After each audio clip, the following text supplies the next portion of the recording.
kumusta naman ng improv money? Okay naman. Parang kinakaya na magbawas ng day job stuff. Yun yung goal, di ba? At mas maglaan ng oras para sa split. Lalo na kung pagkikita mga Christmas, daming mga corp week. May day job ka pa ba? Ngayon, ang ginawa ko ay bukod dun sa, kasi nagturo kami, di ba? Ng improv. So, turo. Pero tumutulong din ako dun sa management aspect ng group. Talagang, so hand in hand kayo nila Arin? Arin, nila Bibay. Gaano kahirap naman gawin yung management part ng improv? Pag sa management, ang dati, kailangan pa namin laging explain. Liko ko dito. Sige pa, diretso pa. Doon na sa doon na. Pag dinire-diretso mo na yan, doon na tayo sa kakanan tayo, no? Sa management, dati, kailangan pa namin i-explain kung anong ginagawa namin. Ngayon, mas madali naman na.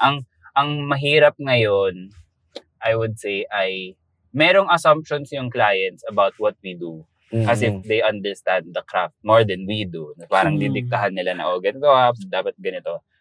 So parang kailangan din namin minsan mag-bad cop na parang, sorry, hindi yan yung ginagawa namin. At parang, ang nangyayari ay, medyo siya, parang take it or leave it kind of thing. Na parang hindi talaga eh. Tapos pag hindi minsan naman, or usually, may intindihan ng client. Okay. Kayo yung mas alam niyo yung ginagawa niyo. So, parang mag-yield naman sila doon sa amin. Anong klase yan minsan ba? Kasi ang naman namin, ang experience naman namin, madalas ang inaanuhan namin, yung naiinis din kami. Hindi naman naiinis, baka mawala na kami ng clients na. Pero yung kailangan mo magpasok or gumawa daw ng joke regarding sa brand nila, ganyan, na hindi naman nila naiintindihan na hindi ganun kadali gumawa ng joke.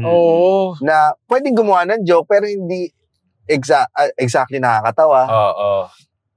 Sa inyo? Ganun din yung parang incorporate niyo yung brand dun sa segment namin like dapat ma-mention itong mga ganitong phrases or keywords. Mga tagline nila.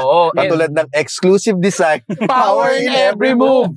Pero totoo yan, ang hirap kasi, 'di ba? Parang pagka kinonect mo siya, minsan nagiging mas awkward pa minsan Hindi siya mas dumadaloy ng normal. Trinay namin noon. Meron kami noon na parang the first time naka-encounter kami ng tawag namin na sponsored segment. Trinay namin gano'n na merong marks to hit.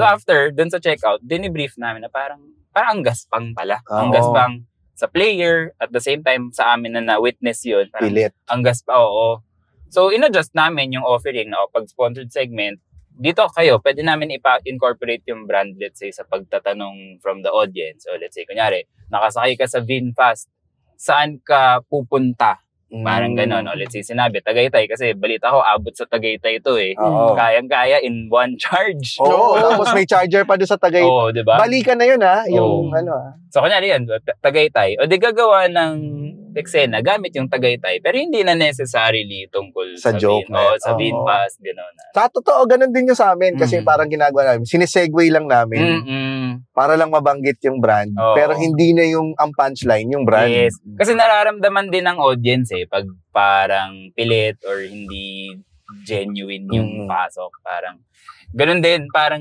naghahang din sila sa loob nila.